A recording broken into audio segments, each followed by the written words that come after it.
It's the start of a new week and we are back at it. We have a lot to do on this roof. We've still got to do all of the bracing and some blocking to get everything secured. And as a thought in this, because we are now in the middle of September and weather is starting to turn, we've got about a month and a half before we start possibly seeing snow.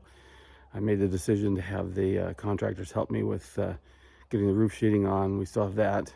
We still have all the overhangs and the eaves to complete, as well as get all the sheeting on. So they're going to help with that over the next week or so, and we will just keep at it. We've got plenty to do, and we'll get started here this morning and see how far we can get.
Well, there are two different pitches to this roof.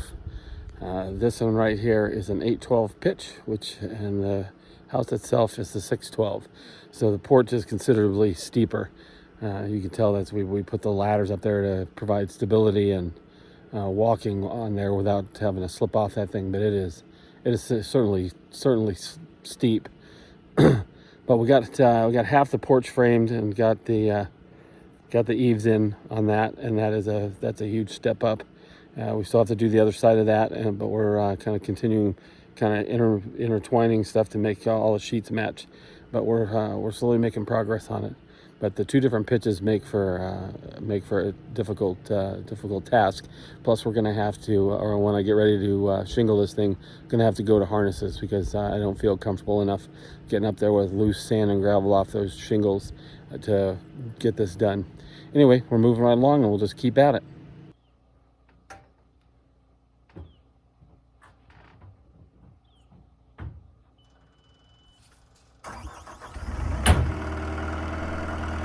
Thankfully, my neighbor loaned me the skid steer because the cost of a telehandler is about $1,200 for the week. And we've had this thing about 2 weeks, so that's about a $2,500 to $2,700 savings with all the equipment. This has proved to be invaluable in lifting these sheets up. It's hard enough and awkward enough to move them while you're up on the roof, let alone try and lift them. We started this process with doing just that, and it was exhausting. So it was nice to have the equipment, and I am again forever grateful for the use.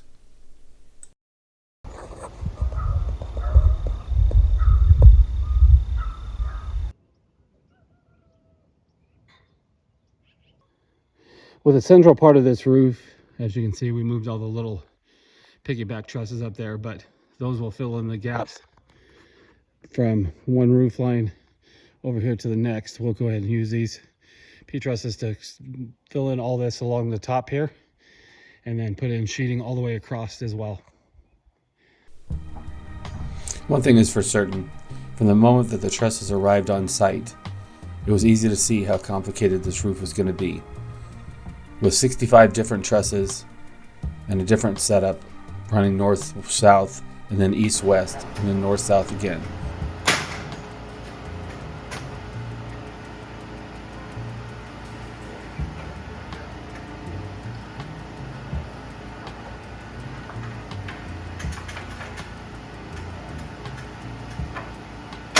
It made it very challenging for us to get this done.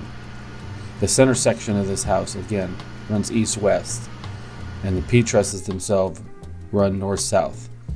So trying to figure out exactly the height of the center part of this house with the truss height, and then leveling out the piggyback trusses on top proved to be quite a challenge for all of us. However, we were able to figure it out and get this completed. This certainly completes the house by finishing the ridge line and allows us to begin sheeting the rest of this house for stability and structure as we continue on with this process.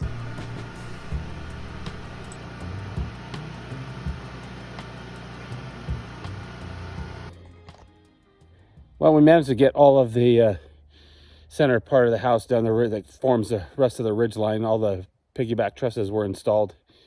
A little bit difficult because, as you can tell, everything runs on the center part of the house. All these trusses run north-south, and those P trusses run east-west.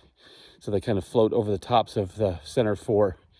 A little bit tricky design for a roof, but that's how they did it, and that's how we ended up having to install it. But we've got the ridge line complete, and now we will just start sheeting and getting all that done. We still have quite a bit to do. This gable end needs to be done as well, but we're making good progress on it.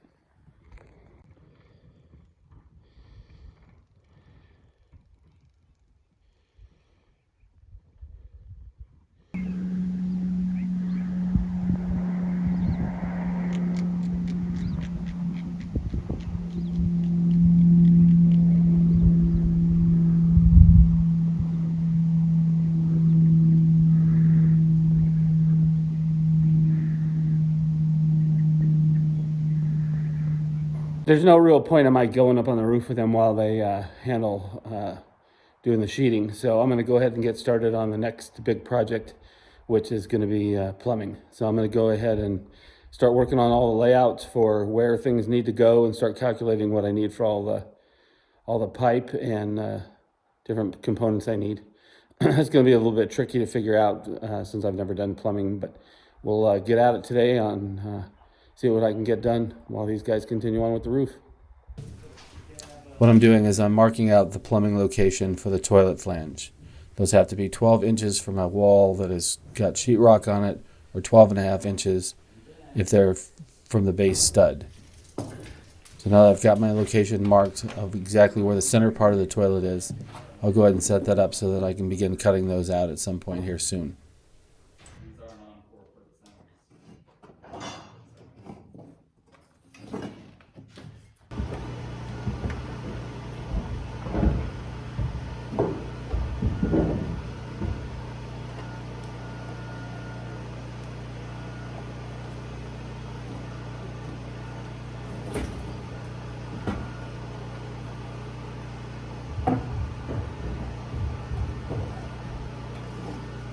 So we got a little refrigerator there, we got countertop, this will be a cabinet, or countertop. Yeah. And then countertop.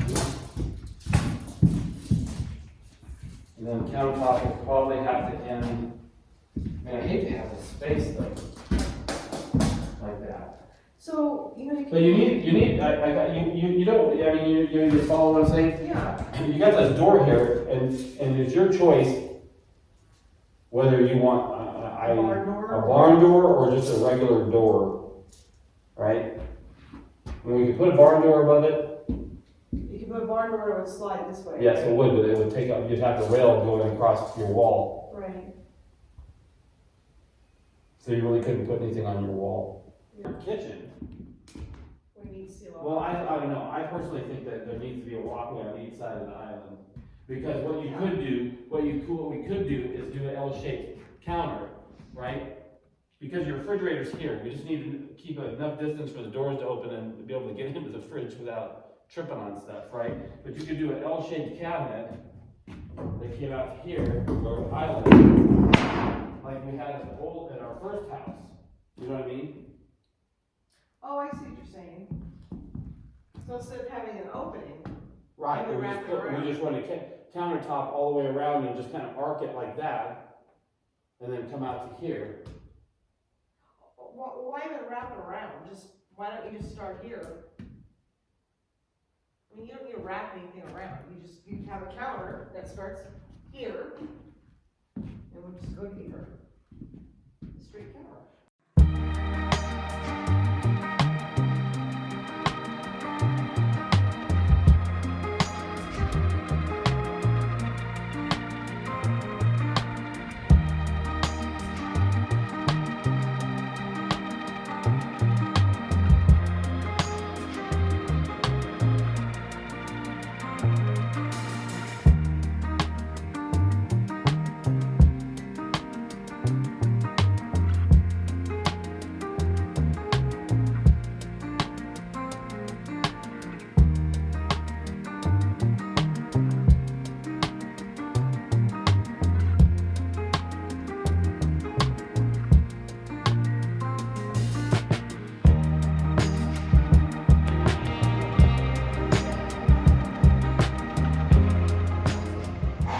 So some pretty steady progress today. I mean, as you can see, the rest of the roof in here was finished and the valleys were put in on at least this quadrant and part of the roof.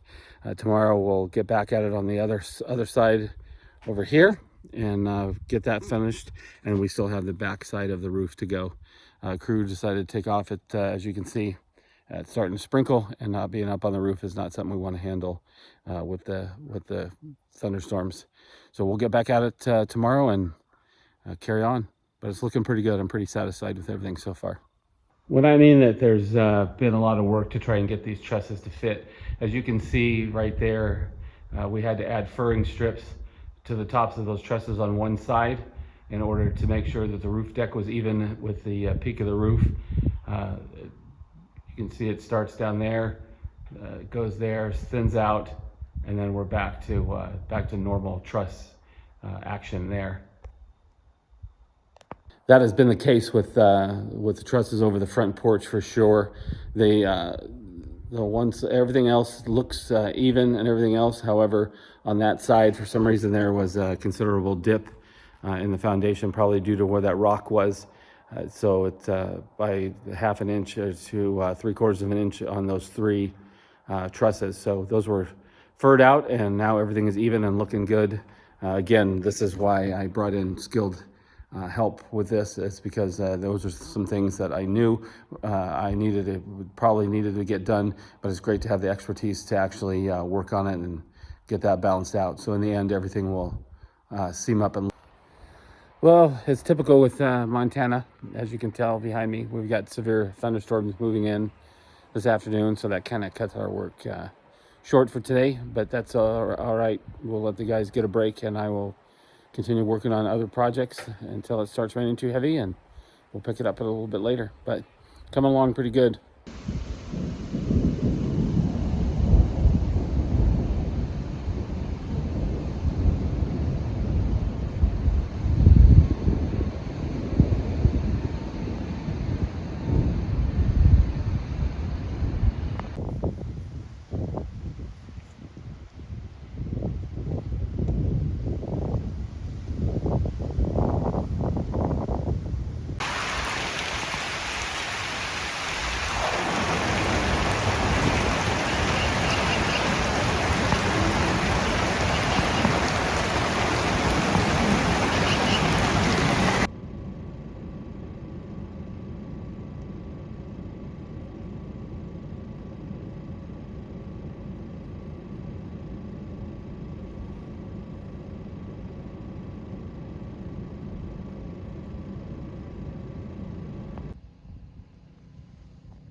So we're back at it this morning. The rain passed. We had rain sprinkled and rained most of the day yesterday, so that was a little bit of a drawback. But today we're getting back at the roof, and we will continue with it. Luckily, we got quite a bit done yesterday, which is a major plus all the way around. Today's my last day with the contractor's help before I take back over and start doing this again myself. As you can see, we still have this peak right here, outriggers on this side, and the fascia, plus have to finish off all of the sheeting all the way across. So quite a bit of work to do. We'll see if these guys and myself can get this done today, and if not, I will take over from there, and we'll keep working. I also would like to try and get all the internal bracing. There's still a lot of bracing that needs to be put inside of all the trusses in order to stabilize them, and I'll get working on that today, and hopefully some other tasks to finish out blocking in this roof and getting it set solid. So let's get started today and see what we can get accomplished.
sleeping like a child.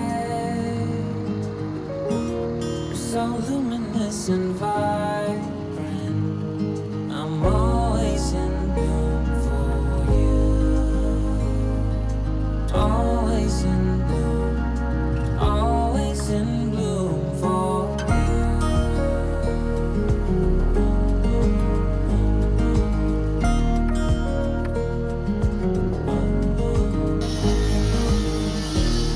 so many times I'm stranded, a castaway on unknown shore. Though a stranger in this continent, I'm always in bloom for you. Always in bloom. Always in bloom for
As you can see, we've got snow that fell in this last storm up high on the mountain peaks, but still snow. So the weather is certainly changing, and it's something I've got to try and keep an eye on and beat. We still got a lot to do before we get there. Well, the good part is that the contractors have left. They finished up the last of what I needed them to help me with. We got all the fascia up around the house, and that is the last bit of what we have to do there. So we're moving on to other projects here. I am pretty excited though. The roof sheeting is all done. The overhangs were done, and all of the fascia, which was something that based on the height of these peaks and of the gable ends, I was certainly grateful for all the help that I got there. There's some issues with some stuff I will go back and fix. It just is what it is, but I'm happy to have had the help to get it done. Because looking at this, I look at the number of hours that we had all the guys here helping. That would have all been me. And like I said, we're mid-September. We're coming up on winter very quickly, probably 6 weeks before we start seeing snow possibly. And that's going to go by pretty quick. The next goal is to finish off. I have internal bracing I've got to do. I still got to do the bird blocks and get all that stuff completed. So we'll continue on with that and see what we can accomplish. But for now, the biggest hurdle is accomplished, and that is getting the roof on this house. And we'll take it from there and see what it gives. One video that I am going to do is I'm going to do one based on my experience working with hiring contractors versus do-it-yourself. Is just that is a do-it-yourself versus contractors or having construction people build your house for you. I'll kind of go over some of the costs and associated things with that, the pros and cons as well. So we'll continue on.